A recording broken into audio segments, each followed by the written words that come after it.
BoxingScene.com live with Tom Loefller here at the Triple G Open Workout. Tom, seems like Triple G hasn't lost his star power just yet.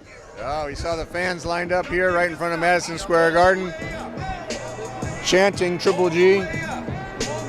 Just excited. Everyone's excited to see him back in the ring. He's fighting undefeated Steve Rolls. We saw what just happened last Saturday night. I think that's inspired Steve a lot. He had no hesitation taking this fight. He was very motivated. He's undefeated. And he wants to see if Lightning can strike twice. And that's what the fans want to see. They want to see him back in the ring. They want to see how he looks with his new trainer, Jonathan Banks. Abel Sanchez had so much success with Triple G. Triple G is really one of the most dominant fighters here in recent times. A lot of people try to rewrite history, but most of the people know that he didn't lose any fight. Then we got Brian Ceballos. Brian Ceballos is going to be on the show. He's going to be on the show with Triple G. He's from Brooklyn, New York. He's undefeated. He's in a great fight. But we're, with Triple G getting back in the ring, everyone's looking forward to that. Now, you being in Triple G's corner for all this time, has his mindset changed? I mean, this isn't a Canelo fight. You know, some people could see it as a trap fight because that Canelo fight, that third Canelo fight, is still there. Look, nobody is looking past Steve Rolls. Look what happened last Saturday. Everyone knows if Triple G doesn't win, nobody's talking about a Canelo fight. You know, we can come out here, do the publicity, but if he's not focused on Steve Rolls and he has an off night, you saw what happened last Saturday night. So that's inspired Triple G to make sure he's 100% ready for Saturday, and it's inspired Steve Rolls that something like that can happen. A huge underdog dog like that can, and he's a much better shape than Andy Ruiz. So it's exciting times right now for boxing here at Madison Square Garden, back to back, two superstars coming here. Both on dazn, so we're looking forward to this Saturday. You working with Vladimir Klitschko and Jonathan Banks came on board, so you obviously know his familiarity. You're kind of familiar with Jonathan Banks' training style. How is he helping out Triple G in that aspect? Look, he's got a lot of pressure. He had a lot of pressure. Jonathan had a lot of pressure on him when Emmanuel Stewart got sick. He couldn't train in Vladimir Klitschko anymore. He stepped into his shoes, even those are impossible shoes to fill. Jonathan stepped in, had a lot of success, continued the heavyweight championship run with Vladimir Klitschko, and now he's going to continue the domination that Abel Sanchez set the stage for with Triple G. I've seen him in training camp. I've seen the sparring. Triple G looks as fast as ever. He looks as young as ever. Jonathan's tweaking his style here and there. And it'll be exciting to see how it's one way to look at it in training camp, but the proof is in the pudding how he looks under the spotlights at Madison Square Garden on Saturday night. Now, obviously, you know, it's been mentioned the possible third fight with Canelo, but Canelo's out there saying that Triple G needs a belt. I mean, are you taking that serious in terms of Triple G needing a belt to fight Canelo now? Look, I think that's a lot of negotiating, a lot of posturing. dazn wants to make that fight. Triple G wants to make that fight. The fans want that fight.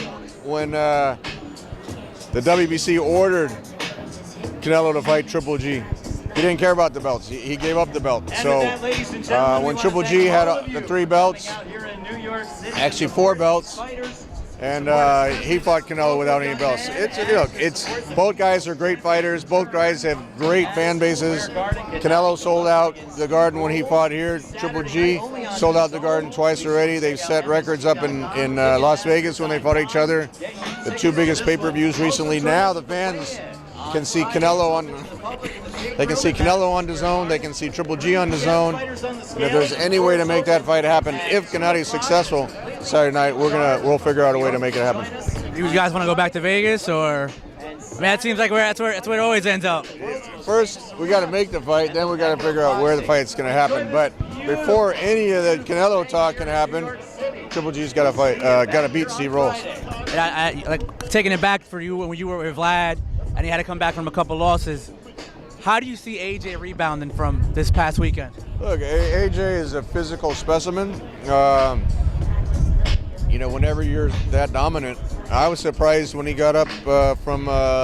Naturally, I'd like that result to have happened when Vladimir fought him, but you got to give him credit. He got up and he came back and he beat Vladimir. So it's surprising that he wasn't able to come back and and get his head together to beat Ruiz. But you got to give Andrew Ruiz a lot of credit. You know, with his history and his determination, he wasn't afraid to fight. He stood toe-to-toe with Anthony Joshua, which is a daunting task.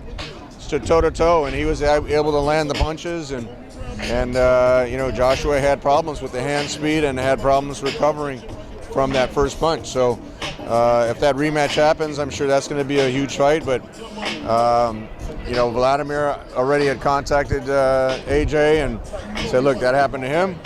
And then he went on this historic championship run. So it's hard, you know, hard to predict what's going to happen.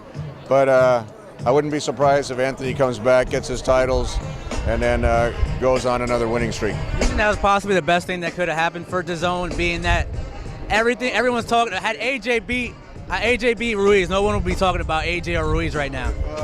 If AJ beat Ruiz 2 or 3 or 4 rounds, that would have been what everyone expected.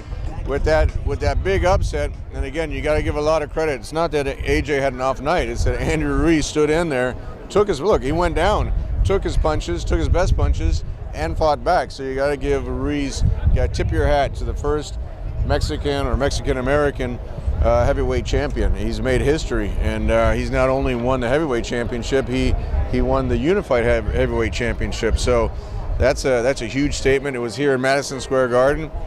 And to go to your question about DAZN, that's probably the biggest news that could have happened on DAZN. Everyone wanted to see that footage. You know, I saw it on all different platforms, television platforms the next day. Everyone was talking about this huge upset.